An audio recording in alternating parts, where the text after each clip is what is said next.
Welcome to Paris. In the late 17th century, the reign of the Sun King, Louis XIV, has brought illumination within the kingdom, with its cultural influence as well as economic wealth making France the most powerful nation within Europe.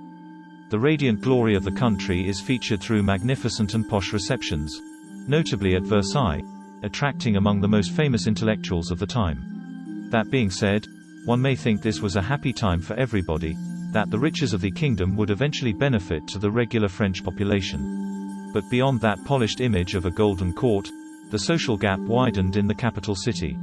Some districts of Paris did contrast dramatically with the sunny reign of Louis XIV, as they were rather dirty and shadowy. That is the case of the Court of Miracles. Indeed, while the king and his palaces were flooded with light, la Cour des Miracles, literally, the Court of Miracles, was a murky and eerie area hiding the excluded and the needy of Paris. The slum welcomed the poor in wobbly houses, especially those who had deserted the countryside to find a job in the capital, in extremely precarious living conditions.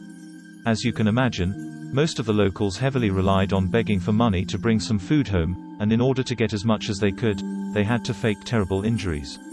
If you jump into the time machine and get to see the Court of Miracles by broad daylight, you would encounter more terrible-looking disabilities than in any hospital emergency department. Crippled, armless, hunchbacks, all sorts were to be found.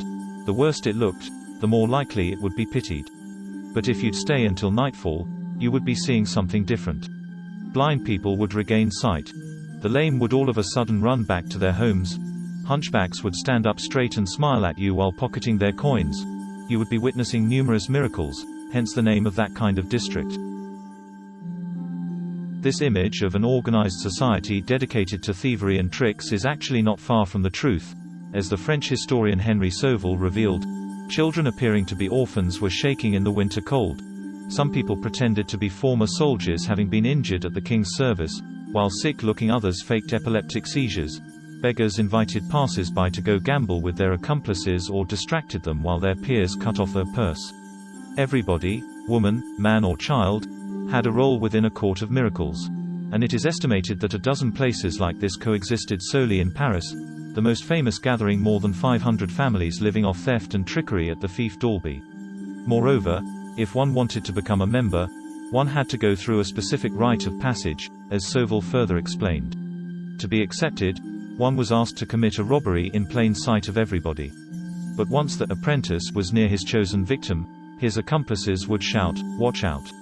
This man is about to steal your purse," and leave their poor fellow being beaten up by a quickly forming crowd.